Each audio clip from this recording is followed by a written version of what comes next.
ce jour du 30 juin, de me présenter encore devant vous, pas de la manière dont nous l'avons toujours faite, c'est-à-dire avec un discours, un speech, mais cette fois-ci c'est sous forme d'un talk, c'est-à-dire que nous devons échanger entre nous. 30 juin 2020, 30 juin 60. Ça fera 60 ans depuis que notre pays a accédé à son indépendance, disons comme ça, si tel est vraiment le cas. Évidemment, je suis parmi ceux-là qui, à chaque fois qu'on parlera de l'indépendance ou à chaque fois qu'il y a cette cérémonie ou cette commémoration de l'indépendance, j'ai toujours prôné la question du bilan.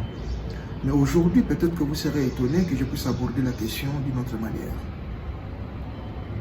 C'est comme si nous sommes pris dans un vent où nous ne savons pas d'où est-ce que nous venons et quelle est notre destination.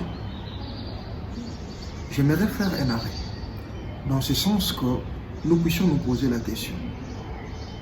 Les pères fondateurs, ceux qui se sont battus justement pour l'obtention de cette indépendance, quel était l'objectif? Ou, en d'autres termes, on se posera la question, quelles ont été les motivations? Plus loin, nous allons nous poser la question de savoir quel a été le soubassement pour qu'on arrive à cette direction, à cette revendication d'obtenir l'indépendance. C'est vrai, on pouvait aller plus loin pour se poser cette question, savoir comment est-ce que les colons, ou comment est-ce que nous sommes arrivés à la colonisation. Mais ce n'est pas le cas aujourd'hui. Aujourd'hui, j'aimerais que tous nous puissions réfléchir comment nous sommes arrivés à cette revendication, à ces mouvements de revendication de l'indépendance. Et qu'est-ce qu'on entendait par indépendance? Comment est-ce que les pères fondateurs, ceux qui ont lutté, ont défini, eux, l'indépendance? Quels étaient les objectifs mis sur la table? Est-ce c'était besoin de chasser l'homme blanc du territoire? Est-ce c'était la pression de se voir minimisé ou non inconsidéré par l'homme blanc? Est-ce c'était la course au pouvoir, que c'est nous, autochtones, qui devrions diriger et non les étrangers venir nous diriger? Est-ce c'était un constat de voir que le développement n'était pas au rendez-vous et qu'il fallait que nous-mêmes, nous puissions, nous-mêmes en tant qu'autochtones, prendre les manettes des commandes pour finalement amener les pays au développement? Plusieurs questions peuvent se poser sur la motivation, sur le soubassement de ces comportements. Ces comportements, je dirais, révolutionnaires. Par rapport aujourd'hui, 60 ans après, effectivement, on aurait su ces objectifs. Je pense qu'aujourd'hui, nous serions en mesure de présenter un vrai bilan, dans le sens de dire, ben voilà, nos aïeux, nos grands-parents, nos parents, ils ont lutté via l'indépendance pour que nous ayons autant de routes, pour que le pays soit développé à tel niveau, pour que telle contrée soit désenclavée, pour que. Est-ce que cet objectif est-il, ou ces objectifs sont-ils atteints ou non? C'est comme ça que nous aurons un repère. 60 ans après, où sommes-nous aujourd'hui? La plupart des temps, des discours que nous entendons, quand nous faisons les constats, il est toujours négatif, il est toujours insuffisant.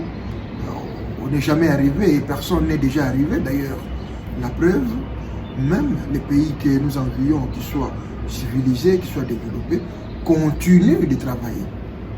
C'est vrai qu'ils ont déjà atteint un point, mais ils continuent de pousser plus loin. Et nous, quel objectif nous nous donnons? Serions-nous là toujours pour constater l'échec du passé? Ou, après 60 ans, la nouvelle génération, devrions nous fixer d'autres objectifs, comme l'a dit le président Tshisekedi, il ne va pas fouiner dans le passé. Mais au moins, c'est fixer un objectif par rapport à l'avenir. Voilà ma réflexion sur les 60 ans d'indépendance. Et je pense qu'il est temps. Il est temps d'arrêter de faire le constat de ce qui a été fait, et surtout que nous avons été spectateurs. Maintenant que nous sommes acteurs, nous devons nous fixer des objectifs, effectivement, pour nous différencier de ce qui a été fait, de ce que nous avons constaté, qui, d'une manière générale, se présente toujours comme négatif. Chers compatriotes, 30 juin, ce n'est plus fleur d'âge. 30 juin, ce n'est plus la jeunesse. 30 juin, c'est la vieillesse. Mais comme le pays doit continuer, comme la vie doit continuer, nous devons faire une rupture de lecture, une rupture de réflexion par rapport à ce qui a été fait. Mais désormais, si nous pouvons orienter notre vision vers le futur, nous fixer les objectifs futurs à court, moyen et long terme, pour qu'une fois arrivés à l'échéance, nous soyons en mesure de faire un vrai bilan. C'est vrai, les pays comptent plusieurs priorités. C'est vrai que les pays, il y a beaucoup de problèmes. Mais je pense que nous devons commencer par le minimum. Le minimum, c'est relever le niveau social. Le minimum, c'est construire un nouvel environnement économique. La politique, oui, c'est construire, mais nous voyons ce que nous voyons. Mais si ensemble, main dans la main, nous nous donnons l'objectif, évidemment, de relever le niveau social de notre pays, de construire, comme j'ai dit, un bel environnement économique, je pense que nous arriverons à quelque chose et le changement se fera sentir. Voilà les grands messages que j'avais à transmettre aujourd'hui à mes compatriotes sur les 60 ans d'existence de notre pays. Que nous ayons l'amour de notre pays, que nous ne prenions pas notre pays comme une vache à lait, mais considérons notre pays comme notre mère patrie. Il y a une différence entre vache à lait et mère patrie. Si nous aimerions réellement notre pays, nous allons nous aimer les uns les autres. Nous ferons des choses afin que notre pays, notre drapeau continue de flotter et qu'on puisse continuer à parler de notre pays dans l'ego. Oui, tout le monde doit gagner. L'égoïsme n'est pas exclu. Mais l'amour du pays et l'amour des autres, ça doit nous accompagner tous les jours. Même dans l'égoïsme, je dois gagner pour faire du bien aux autres. Je dois gagner pour faire progresser mon pays. Je dois gagner pour que ma famille vive bien. Même dans l'égoïsme, on peut toujours trouver l'amour. Que vivent les Congos, que vivent les forces vives de la nation. Et j'en profite pour rendre hommage à ceux-là qui nous ont précédés, ceux-là qui ont lutté, ceux-là qui ont subi des choses, ceux-là qui ont vécu des choses pour que nous continuions à avoir cette terre.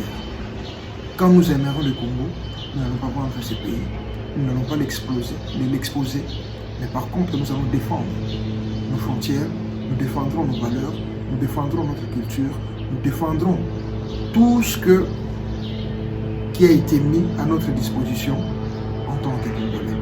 Chers compatriotes, je vous remercie.